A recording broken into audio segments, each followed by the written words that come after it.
Hi my dear students, कैसे हैं आप सब। चलिए देखिए, 12th की जो ये बायोलॉजी हम आपको पढ़ा रहे हैं, जनन एवं स्वास्थ्य, रिप्रोडक्टिव हेल्थ का जो है आज का जो हमारा टॉपिक होगा। जैसे इसके पहले वाले लेक्चर में कल हमने क्या बताया था कि एसटीडी क्या हुआ करता है, सेक्सुअल ट्रांसमिटेड डिजीज क्या हुआ करती हैं, और उसके बाद फिर मैंने जीवाणुओं द्वारा होने वाली एसटीडी के बारे में बताया था, जिसमें रोग के बारे में बताया था जिसका नाम था सुजाक या गोनोरिया, उसके बारे में बताया था। आज जो दूसरा हमारा रोग है जिसको आप लोग पढ़ने जा रहे हैं यहाँ पे, उस रोग का नाम है उपदंश या सिफिलिस।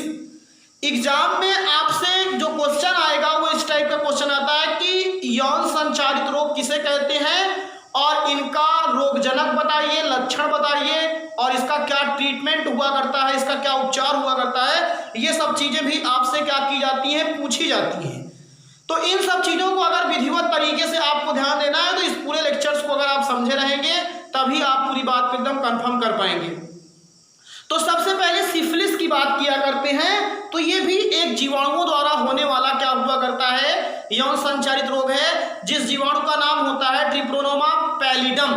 एक ट्रिप्रोनोमा पैलिडम नाम, जैसे उसका कल मैंने बताया था नाइसेरिया गोनेराई बताया था ना, उसका सुजाक का, तो वैसे इसका भी होता है। इस रोग का क्या होता है, ट्रिप्रोनोमा पैलिडम। ये चीज सबसे इंपॉर्टेंट है, जो आपको किसी भी रोग के अंतर्गत ध्यान देने वाली बात होगी, वो किसके द्वारा होता है। तो यह रोग एक बैक्टीरिया होता है जिसका नाम होता है ट्रिप्रोनेमा पैलिडम।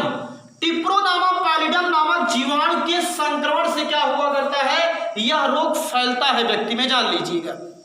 और इस रोग का जो ये भी एक एसटीडी रोग है, मतलब ये भी क्या हुआ करता है कि लैंगिक संपर्क की क्रिया के दौरान ही ये व्यक्ति से एक व्यक्ति से दूसरे व्यक्ति में फैलता है। तो यहाँ पे इसका लक्षण क्या हुआ करता है, सबसे पहली चीज ध्यान दीजिएगा, कोई भी एसटीडी डिजीज जब हुआ करती है तो उसका सबसे पहले जो लक्षण हुआ करता है वो व्यक्ति के, जान लीजिएगा, जो एक्सटर्नल जेनिटल ऑर्गन होते हैं उसी पर सबसे पहले उसका क्या होता है, लक्षण देखने को ज्यादा करके जो इस रोग में मिलता है।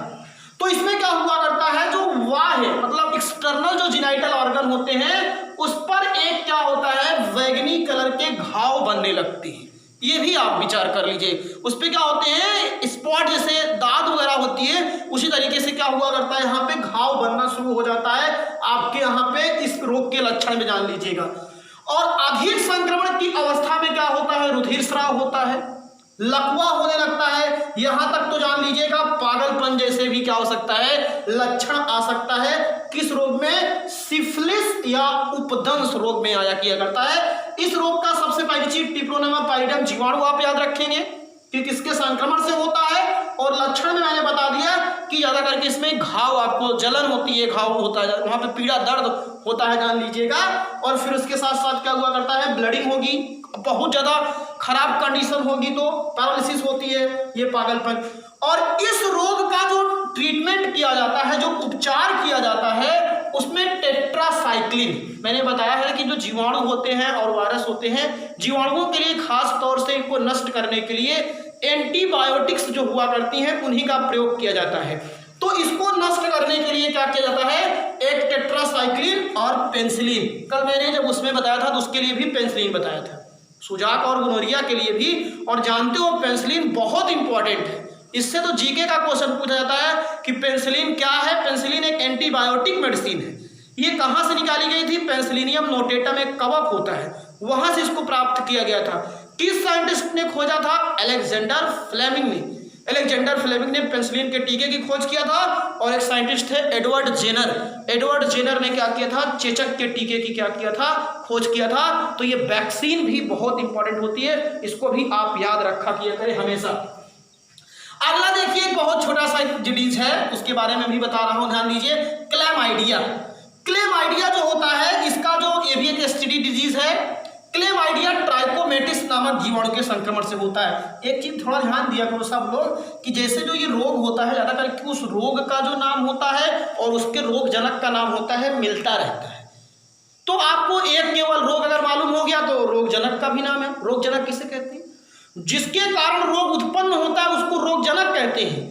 और रोग वाहक किसे कहते हैं, जो उस रोगजनक के जो पैथोजेंस हैं या रोगाणु हैं उसको एक व्यक्ति से दूसरे व्यक्ति में ले जाने का काम करता है, उसको हम लोग रोगजनक रोगवाहक कहते हैं।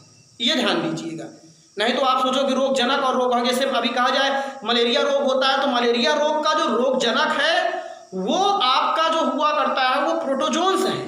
क्या है? आपका प्रोटोजोन्स है।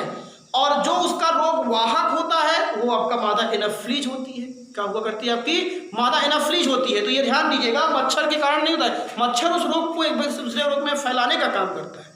ये बात आप ध्यान दीजिए। और फिर इसमें क्या होता है, ट्राइक्रोमैटिस नामक जीवाणु के संक्रमण से होता है। और इसमें जो यूरेथ्रा हुआ करता है खास तौर से, उससे संबंधित रोग जो होता है फीमेल्स में और क्या हुआ करता है पुरुषों में होने लगता है। और इस रोग का जो उपचार है मैंने बता दिया ज़्यादा करके। अभी आपको लास्ट में एकदम सभी रोग के बारे में बताएंगे कि यौन संचारित रोगों से बचने का क्या उपचार किया जाना चाहिए। ये जान लीजिएगा, एनसीईआरटी का भी क्वेश्चन है, आपके यहाँ पूछा गया है कि क्या क्या सावधानियां रखनी चाहिए कि जिससे एसटीडी रोग ना फैले। एसटीडी रोग फैलने के लिए सबसे पहली प्रिकॉशन यही होती है कि ज़्यादा से ज़्यादा ध्यान ये दिया जाए कि जो जैसे व्यक्ति का संपर्क एक से अधिक व्यक्तियों से होता है तो एक ही व्यक्ति के साथ संपर्क रहेगा तो ये डिजीज नहीं फैलती है। और अगर ज़्यादा से हो सके तो जो जैसे मैंने आपको बताया कुछ बैरियर मेथड होते हैं उनका उपयोग करिए, तब एसटीडी रोग नहीं होता है। ये भी आप ध्यान दीजिए। और प्राकृतिक स्वच्छता सबसे बड़ी चीज़ होती है। अपने घर के आसपास अपने शरीर की सबकी स्वच्छता रखते हैं तब भी बीमारियां आपको नहीं होती। कल मैंने इसके बारे में डिटेल में बताया था। अब देखिए एसटीडी के ही अंतर्गत कुछ आपको बताने जा रहे हैं यहाँ पे विषाणुओं द्वारा होने वाले एसटीडी। विषाणुओं द्वारा जो होने वाले रोग होते हैं उसमें आपको दो बीमारियां हम बहुत तगड़ी बताएंगे। एक आपको बताएंगे हेपेटाइटिस बी जिसको यकृत शोथ भी कहते हैं, और एक बीमारी आपको बताएंगे HIV human immuno deficiency virus जिसको आप लोग एड्स रोग के नाम से जाना करते हो। वो तो आप जानते ही हो कि वो भी एक यौन संचारित रोग है जिसका संक्रमण एक व्यक्ति से दूसरे व्यक्ति में अधिकांशतः जो लगभग केस देखने को मिलता है वो यौन संबंध के माध्यम से ही होता है। तो अब ध्यान दीजिएगा, यहाँ पे रोग जनक की बात कर रहे हैं। इस रोग का जनक जो होता है वो हेपेटाइटिस बी वायरस होता है। देखिए नाम से हेपेटाइटिस ए होती है और एक हेपेटाइटिस बी होती है। हेपेटाइटिस ए और बी में यही अंतर है, ये ध्यान दीजिएगा। वो बैक्टीरिया के द्वारा होता है, उसकी बात हम नहीं कर रहे हैं यहाँ पे।